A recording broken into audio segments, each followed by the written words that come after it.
talk Iron Flame, shall we? My name's Jenna. I'm sitting here with Kimmorist, who is the author of Trials for the Haunted.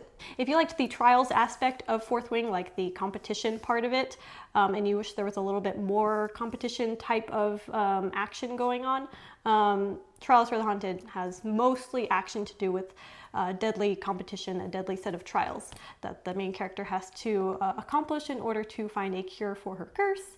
And her curse is she is haunted by the ghosts of her past lives. So yeah, if you liked Fourth Wing and were looking more for like an action, a little more action, a little less romance, then this you may like this one. This was a 5-star read for me, so I always recommend this book. As is tradition, let's start with a spoiler-free section of this video. We will give you ample warning before we move into more spoilery subjects. It's been many a month since we did our original video on Fourth Wing. And why is that? This took me several months to read. Why? Because there was so much criticism on this book. I don't know why. I didn't hear any criticism, but mostly because I'm kind of live under a rock. But, yeah, I had heard you said there was a lot of criticism. The reason I waited 5 months after reading Fourth Wing, 5 months? I think it was, because we read this in January. I think this was for January book club. Okay. Here we are in almost August. So 5 months later, here we go. And JJ's been bugging me to read this. I know, I was waiting for your ass to read it. I know, you really were. Come on, I'm man. so sorry. But the reason I waited is so many bookstagrammers, booktubers, booktalkers, they were complaining about it. And I thought, okay, well, there must be some big problem with it. They really had a big problem with the ending, which we won't talk about until the later part of this video.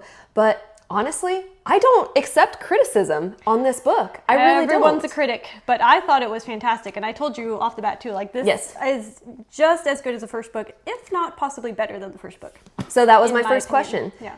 Which one's better? In your opinion? That's tough. I think I might like the second one better. Me too. Yeah. And I'll tell you why. I was already bought in because this establishes all of our characters. This establishes the world. I already know what I'm getting into going into this. But once you hit the midway point, this just action-packed book just brings you along on this journey at breakneck speed. And it's amazing. It's phenomenal. And there were so many jaw-dropping moments, not to be dramatic, but to also be dramatic. It was great. Did you feel like the later half of this book just really took off? Yes. The first half is slower. Not to say there's not a lot going on. There is a lot of action going on. And the pacing is really quick, same as with the first book. But a lot more happens after the second half. Yes. Once I hit that halfway point, I really couldn't put it down, which is kind of funny. It was a similar experience for me with Fourth Wing, which it kind of took me up until the midway point to go, okay, now I'm invested. Now I know what's going on. Let's go. Let's figure out what happens next for Violet. For me, this was a 5-star read. This was a 5-star read. Where do you stand on your ratings? Yeah, both 5 stars. Both 5 stars. Okay. 5 stars all around. I know we're not alone, but I do know that people disagree with us because of the way that it ended. So we'll get into that. Let's talk about spice levels in both books. The first book takes longer to get to the spice. Yes. This one has it kind of in the beginning, but it's less. Yes. Less word count on spice in the second book. Which I was okay with. Yeah, you know? That didn't bother me at all. Rebecca Yarros did a phenomenal job with her spice. It wasn't too much. There's a lot of raunchy romance out there. And that's kind of bothering me as far as yes. It used to be the real raunchy stuff was reserved for erotica, which I kind of think it should stay in erotica. The real raunchy stuff, like the books that have been published in the past, 3 years. It's been a big, everyone's all about spice. Yeah. Woohoo. But I think you can write a very hot sex scene without being disgusting. It's disgusting what's out there. Yes, no, it is. And even in just general romance, it's not in the erotica anymore. So I think Fourth Wing is a very, it's definitely an adult novel. There are very descriptive sex scenes, but they are tasteful. They're not gross. Not gross. Can we take a quick side bus? Yeah. Side quest. Side bus. Butcher and Blackbird. If you have read that book, you know exactly what we're talking about. I personally love that one. The smut was disgusting. I did not think it was tasteful at all. Yet I was fully entertained. I rated that book 5 stars. But that's kind of like how romance that is one, trending. I think that one gets away with it because it was going mostly for shock value. That's true. But Yeah. you see a lot of that similar brand of sex scenes in a lot of just contemporary romance these days, and even like romantasy and stuff, I think. Yep. Which is a little disconcerting. We could get into a whole video on that, but that's a whole can of worms we'll probably tuck in our pocket for later. Yep, we'll have a whole side bus video for that. Wait, can we talk about my missing pages? Yeah, let's talk about the missing pages because that was a problem. Okay, so first of all, I picked this up at a used bookstore for like $16. And I was like, we were just shopping around at the bookstore, and I was like, Jenna spotted this for me. And she's like, hey, do you want to buy it? I had already checked out. I already bought my books, but I went back in line to buy this because I was like, yeah, that's a steal. Look, it's got the black stuff. It's singed. The sprayed edges. Yes, that's the word. So I bought it, and apparently this is like one of the first editions, which all the first editions were all fucked up. Like, I was doing some research because this is a random missing page. I mean, my daughter had ripped it out. So that's not the problem. But I got to page, I forget. I was like roughly this much through the book. And then it jumped ahead 80 pages, and I was so confused. I was like reading, I was like, well, this is a weird dream sequence. Apparently, I was missing 80 pages, and that later had like repeated the same part that was already in there. And a lot of other people had messed up first editions. Like some of them had like the cover on backwards, some were missing different pages. Some of them, had all different kinds of like misprints. Which is why I received a call that terrified me to my very soul when she said, can I borrow your book? Oh, yeah. Yeah, because my books tend to look like this with the pages. Oh, it's also been scotch taped back together. Mine do not. Places. Mine I like to read books like this. Oh. Like this is how I read, you know? It's one-handed. No. It's more convenient. Yeah, but the right way is to do it like this. Yeah, So, no one does that. I ain't got time to be reading like that. Anyways, she returned it in okay condition. I should have charged far you, as you know. for the. Well, there's no dog ears, so. Yeah. So that's all right. That was difficult. So I borrowed her book to read my missing 80 pages. But yeah, I don't know. I feel like this might be worth some money. Not that I would ever sell it or anything, but it's like it's cool to have. It's pretty cool to have a misprint of a book. But I was still frustrated while reading it. What is happening? I know. Out of sequence. Well, when we get to the non-spoiler section, I'll tell you what part I was at and what part it jumped to. Yeah, and okay. I was so lost. Did it jump to a smut scene? That would have been pretty funny. That would have been funny though. Yeah. Let's jump into the spoiler section. There be spoilers ahead, matey. Ample warning. Spoilers are coming. So if you have yet to read Iron Flame, please pause us, jump to another video because we don't want to spoil this for you. We recommend that you read this. If you don't plan on reading this, you kind of want to just know more what it's about, then that's fine. If your girlfriend's been going on and on about it and you said that you read it when you didn't actually read it. This is for you. Yeah, then this video is for you. You can stick around. You are welcome. Bus. Men, our last video, we're like, would men enjoy this book? It's confirmed. They like it? They do. My husband listened to the audiobook, Fourth Wing, and then jumped immediately to Iron Flame, and he loved both of them. So men do like it, even though it is like a girly book, whatever. I'm pretty sure his exact words were, my soul feels empty now that I finished Iron Flame. Is that what he said? He said, yeah. Or no, not his soul. That's a little dramatic. He is dramatic, but he said, my mind feels empty. My mind feels empty now that I finished Iron Flame. Yeah, he's ready for Onyx Storm, as are we all. January 2025, if rumors are correct. It should be. Can't wait. But yes, confirmed, men love this. Yeah. At least one man does. If you have yet to read Fourth Wing, Iron Flame, this is your warning to go ahead and pause us because we want to get into some spoilery subjects right now. Freaking Jack Barlow coming back into this freaking story. How did you feel about that? Our friend ruined that for us. Remember book club? So she did. I knew it was coming. So I didn't feel the full impact of that reveal. But how did you feel about his return? At first, I thought it was a bit convenient. I guess technically, if you don't see them die, are they really dead? People always say that. If it's not on screen, did it happen? Presumed dead is different than confirmed. Here's your dead corpse, kind of dead. you know. We like to see the corpse. I don't know. I didn't really feel like that was too big of a reveal in comparison to the other twists in this book. There were a lot of twists. I didn't see any of them coming either. No, me either. And I tried to think ahead, and I was considering what was going on in the first half of the book, and I thought, okay, let me exercise my mind a little bit. I couldn't figure it out. Initially, I was pissed, but he had me fooled. When he first came back, I thought, oh, maybe he's reformed. A lovely gentleman. What a lovely gentleman. He's learned his lesson. I didn't believe that at all. I totally did. Absolutely he not. saved her, though, and I thought... Yeah, but you knew there was something else to this. I was skeptical, but I wanted to believe because I believe in second chances, kind of. And I thought, maybe this man deserves a second chance. And then he let me down. So then I just felt like an idiot.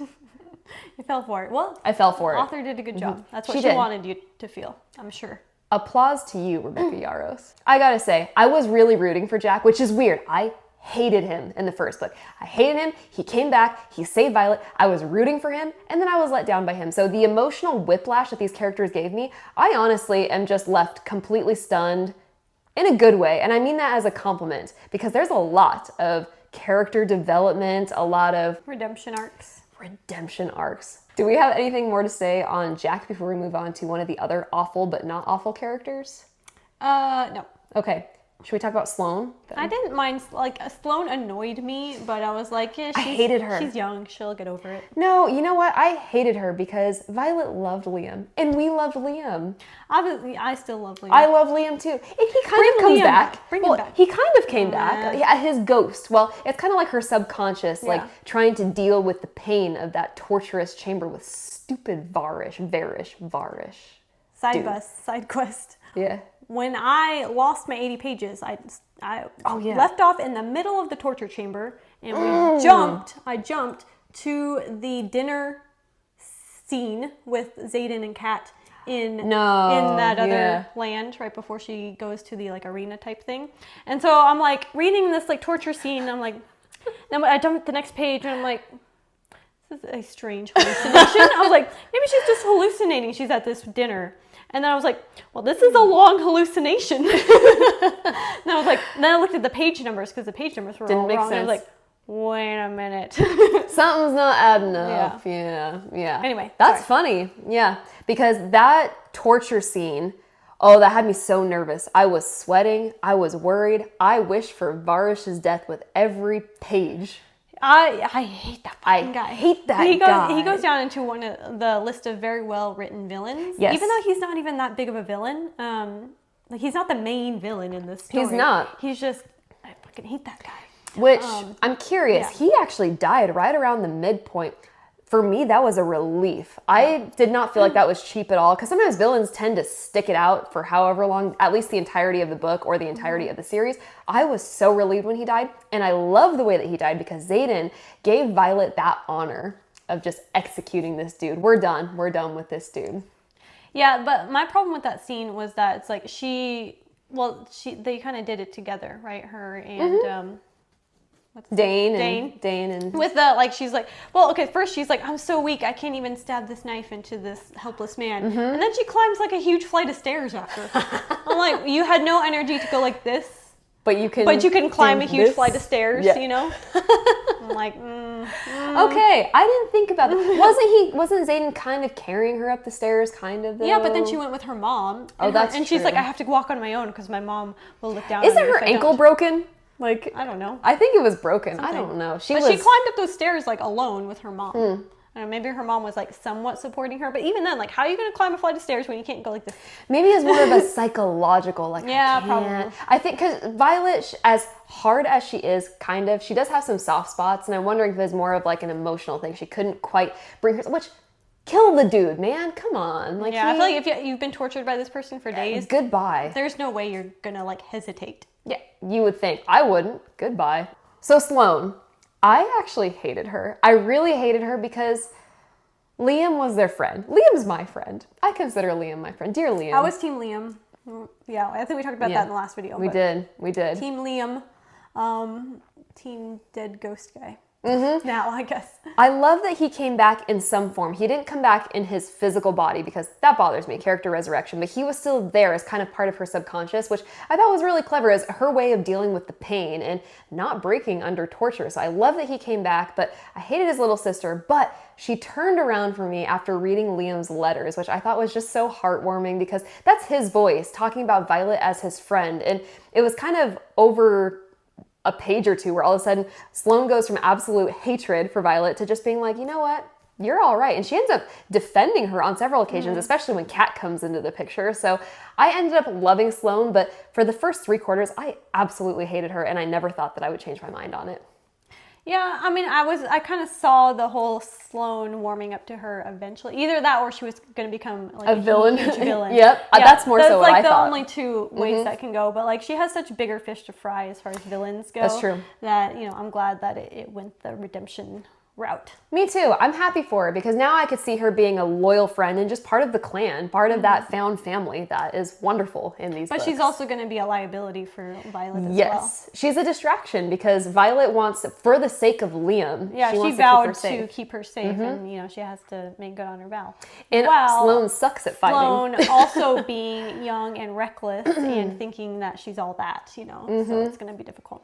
Which I kind of felt bad for her because she's taking on all these opponents and she is losing very poorly in all these matches. She's it's like, I got it, I got this. You don't got this. You do not got this. Liam did not You gotta teach love you the well. fighting spirit, though. Yeah, yeah, she's got the scrappiness, I guess. Yeah. Okay, let's talk about Kat because while she turned out okay in the end, I still hate her. I hate her so much. And like, Yeah, she was, I think the book would have been fine without her in it. I agree. I feel like she was a little bit unnecessary, but I mean, Yeah. you've got to, playing the whole jealousy trope, I guess, is Yes. always an entertaining one, I suppose. But is she essential to the plot? No, No. not yet. I don't know if that I mean, will she could change. be, but it's just, I was kind of just like, okay, here comes the X character. One thing I gotta say about Kat's character, I love how Xaden dealt with her. The fact that he did not care if Violet killed her, I love that. He's like, you know what, the choice is yours. Violet had Kat pretty much, she had her life in her hands and she could have ended it had she chose to do that. And Xaden speaks through the bond and he's like, the choice is yours. If you want to kill her, I don't care. Badass. I mean, like, if it was any other way, it would have been a problem. Yes. Because Xaden Yes. is very, like, kill first, ask questions later. You know what I mean? If he's feeling any kind of sentiment towards his ex, then clearly he still has feelings. So I think that's kind of how it has to be. I agree. No, I think it was very well done, and I don't think there was anything wrong with how Violet decided, okay. She was hugely influenced by Kat's abilities to project those emotions, but like, what do you call it, exponentially? What is her power called? She heightens emotions. Yeah, that. But I did want to talk about Violet's character. Were you annoyed by Violet at any... Really? I wasn't. Nope. I was really annoyed with her. I still love the book. I still loved it. This is 5 stars, but she annoyed the living crap out of me a lot. She only annoyed me when she was going through the whole, like, oh, how can I possibly lie to my friends? I'm like, bitch, you got other bigger things to worry about than There's a lying good to your reason. friends. There's You a know? good Like, reason why you have to oh, lie. I couldn't possibly tell a lie to my friends. I'm like, You have to. just do it. It's not Yeah. that big a deal. They'll understand. Which they did. Yeah. 100% they did. But for me, more so, it wasn't even her lying to her friends. It was the walls she put up for Xaden. And I thought, But I understood woman. that. So I feel like Rebecca Yarros did a very good job in crafting a situation where you understand both characters' perspectives. Like, they're not just fighting for, like, stupid reasons. Stupid, Because yeah. there's a lot of ways to invent stupid fights between romantic partners. And it's usually one of them is just being a dumbass, Yeah. you know? But I feel like Violet was in the right to, demand that he be honest with her, especially when he was being sneaky. Are you talking about his second Signet? Yes, I'm talking about him reading her mind. Talk about an invasion of privacy, and that is. But he couldn't tell her though. Okay. Yeah, it did risk his life. His but life, It's like, yeah. But she was kind of justified in being like, hey, there's something you're not telling me. There's something up with you. You know, like, why are you not giving me the full truth? Part of her, like, subconsciously, I think, knew that he was being dishonest with her in something that, I mean, because there's the whole like, oh, there's a rebellion, the less you know, the better, in case you're under torture and giving away secrets. Okay, there's that. But like, this goes a whole personal, invasive route, which she had a right to know. If you're going to be in a romantic relationship with someone and promising, you know, whatever to that person, I think you have a right to know in that situation. That's fair. That's fair. And he also could have had the ability to know that she is not going to abuse that, knowing that she's not going to turn him in. What, is she going to report him and all of a sudden he's going to be killed? No, she's going to be loyal to him, and he probably could have known like, that. I understand, like, him obviously not telling her when they first got together, but by the time she found out, by the time of, like, the end of Fourth Wing, end of book 1, I think it was like, you should probably tell her now, because if you don't, the longer you wait, the worse it's going to be. Type of thing. I think he had some kind of vow to his dragon too. Was that what it was? Where he promised he did that he wouldn't tell her. Yes. Okay. But you know, he found his way around that. And I think he could have done that earlier. I think so too. But at the same time, like, I understand, like, he didn't want her to. He didn't want to tell her because he thought that she would leave him. Oh yeah, he was very afraid that he would lose her once he told her. So like, again, like, she crafted a very believable situation where both people are making rational decisions in the relationship, I think, personally. That's true. I understand, and I support his decision to wait on telling her. He did eventually tell her. It just took him a long freaking time. Did he tell her, or did she have to guess it? Well, the thing is, Violet is smart enough. That's part of her whole character, is that she's brilliant, she's smart, she's crafty, and so I think he kind of expected her to figure it out at some point, and I don't think he felt like he probably needed to tell her. Maybe. No, I think he just didn't want to tell her because he was afraid he was going to lose her. Well, he definitely was afraid of that, because I remember like, he was just waiting out as long as he could before she figured it out. That's true, because he was like, how long do you think it takes for someone to fall out of love? Which I thought, oh my gosh, what did he do? What did he do that could possibly make her fall out of love like that? At the same time, though, I feel like this is a very, I think maybe some criticism is coming from the whole Twilight. I love Twilight. Similarity, I guess, with can the whole see mind that. reading thing. But I mean, he couldn't read Bella's mind. He couldn't. Yeah, she had that gift that he was not able to penetrate. The mind. In case we needed clarification. The mind, people. Get your head out of the gutter. Yeah, seriously. Anyway, I bought into the whole relationship. I wasn't really annoyed with Violet all that much, because I was like, yeah, no, I understand. I understand why you're like, hey, if you want to be in this relationship, like 100%, like, I'm all in if you're all in. If you're not all in, I'm not all in. You know what I mean? Like, why would I, give everything that I have to this relationship if you're not going to give the same? And I think that's fair under ordinary circumstances. But these people are at war. My thing was, Violet was so caught up in loving Xaden, but just not wanting to allow herself to be with him. And I thought, woman, your time is limited. There is not time for you to keep pushing him away. Either of you could die at any minute. What bothered me is there is a moment where she hears a report that Xaden was critically injured. She leaves the school in order to go to the post and check on Xaden. He's allegedly fine. He is fighting Garrick and everything seems okay. She's almost mad by that. And I'm like, you should feel so relieved. And even after then, she doesn't really mend that relationship. She's still hell-bent on being angry with him. I'm like, lady, there is no time for you to be angry. You could literally die today, like in an hour or so, because you're at freaking war. So that's true. But I'm glad that she didn't annoy you, because it's a valid reason. There's a very valid reason why their relationship was the way that it was. Did you foresee Xaden's second signet? Oh, hell no. No, me either. No, not at all. There are screaming children. There are screaming babies. Layla, Sail. Don't make me get the hose. I did not see his second signet. I couldn't even guess it. Even when the Rebecca Yarros was leading me there, I was like, oh my gosh, what is it? What could it be? What could it be? And yeah, it was just, that was such a very cool reveal. One of the coolest Really? twists. Even when they were on the mountain? No, I didn't see it. I felt like it was pretty obvious when she was like thinking things, and then he was like responding to what she was thinking. Yeah, I guess she was. I really love that reveal. There were so many aha moments in this book that I just loved it. I love that reveal. Yeah, Didn't see a lot that of coming. twists, great twists in this. So, speaking of twists, the ending. Wow. Wow. I'm a fan of the ending. And I did not see that coming. Well, and there's a moment right before the reveal where that's Brandon Sanderson. Segel.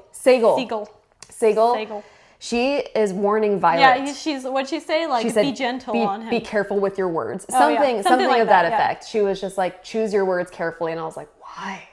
What happened?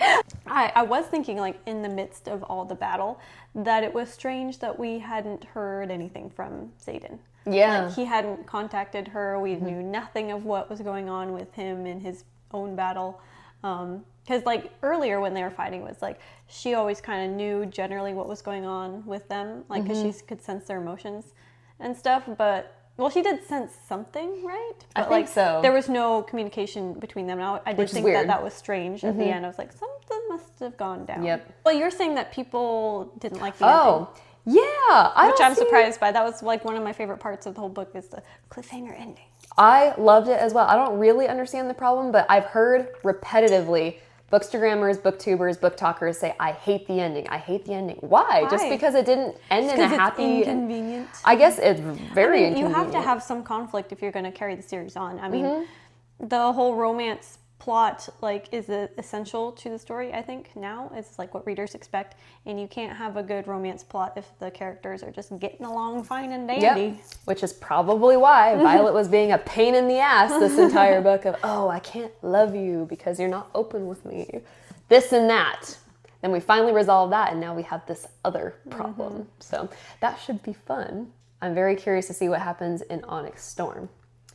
Well, you were telling me that someone said that her publisher made her change the ending, which I don't believe that. I have not confirmed this, but I've had a couple of comments from folks saying that Rebecca Yarros, her original intention was to make Violet Venin, but her publisher pushed the fact that she wanted Xaden to be Venin. So here we are. I don't know if that's true. So I don't feel like that's true because for an author who is as popular as Rebecca Yarros, I feel like she gets creative freedom to write the book the way that she wants.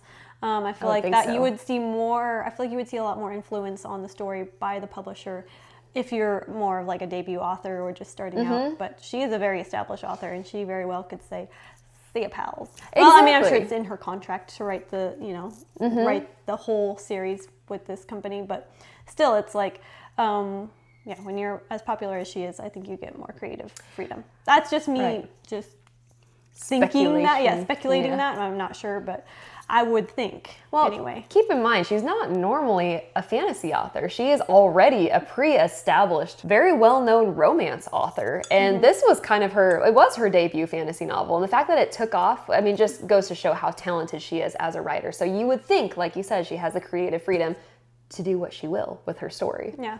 And I will say, too, like this second book, I think I kind of touched on it in the earlier video where I was like, you would expect a romance author writing a fantasy novel for the first time for the fantasy aspects to be a little bit... a mess. Yeah, or just not super well thought out, but is very well thought out. Like a lot of the world building is coming back into play in this second one and making more sense. It's like... I know some people at like book club at the first book, they're like kind of shitting on some of the world building aspects, but it's like you read the second one and you understand more why things are the way they are. There's not enough time to explain it all in the first book. And that's common in a lot of these fantasy series. Yeah, and it's definitely not one of those like she didn't have a plan going into it. She definitely had it. She knows exactly where the story is going. There's no like guesswork, I don't think. I mean, as far as like the broad plot strokes and everything. But yeah, the world building is great, and I like the foreshadowing in the first book. I feel like we're going to get a lot more reveals as far as the world building goes in the next few books. I expect it. Because I think you said, is it a 5-book series? Is that what she said? I thought it was only 3, actually. I don't know. Well, 3 would make more sense, but I heard it was 5. Really? I could be wrong on that. I could be wrong. I'm not going to complain if there's 5. I would love for there to be 5. I would love it. Yeah. Oh, and that also reminds me, another common complaint that I hear is readers felt like Iron Flame was rushed.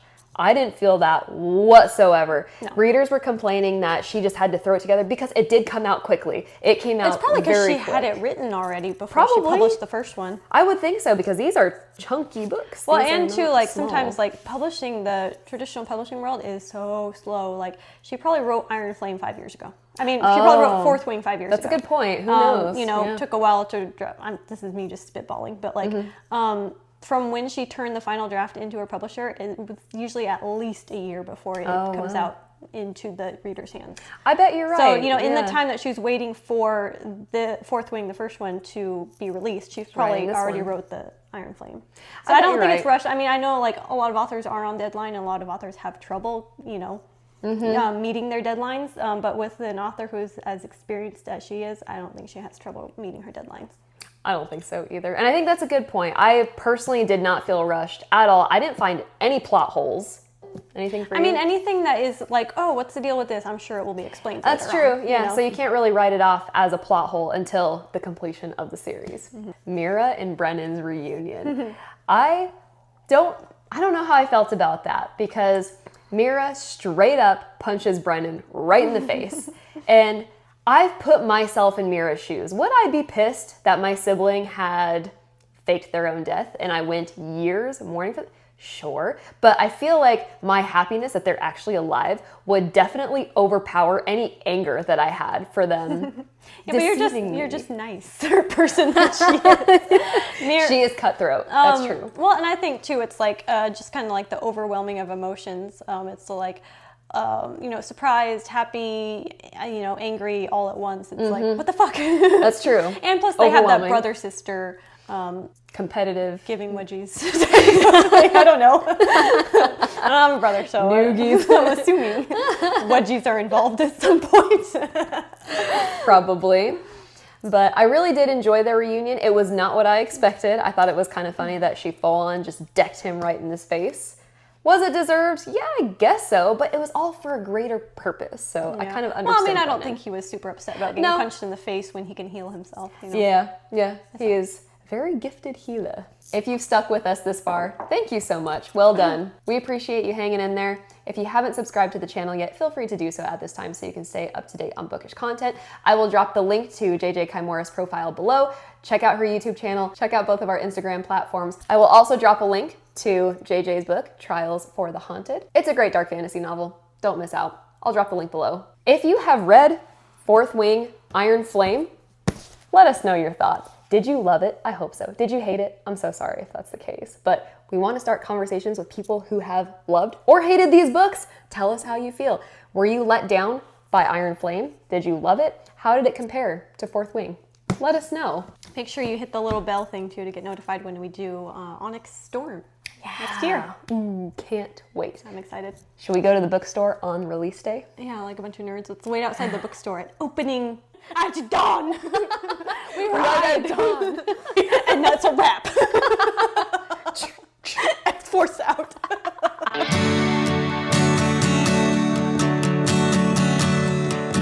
You read this right away. Want to wild it. Natuela. Why did we wait so long? Oh my God, why can't What's wrong with me?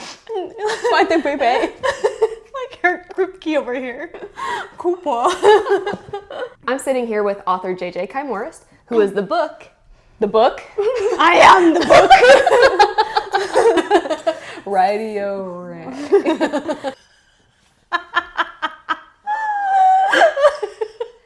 It's been a minute since our first discussion on Fourth Wing. Talking about Fourth Wing. You were yelling. It was just louder than necessary. Only joking. Yeah, we had to switch to tea because the beer was a little. Was Yeah. Getting too much editing. I switched to nothing. we cheers. What other platforms do we have? Facebook? Do you have Facebook? Yeah, but it has nothing on it. Do you have X-Force? I do not have X-Force. I have TikTok. Oh, I don't have TikTok. Okay. You got LinkedIn? I got Rumble.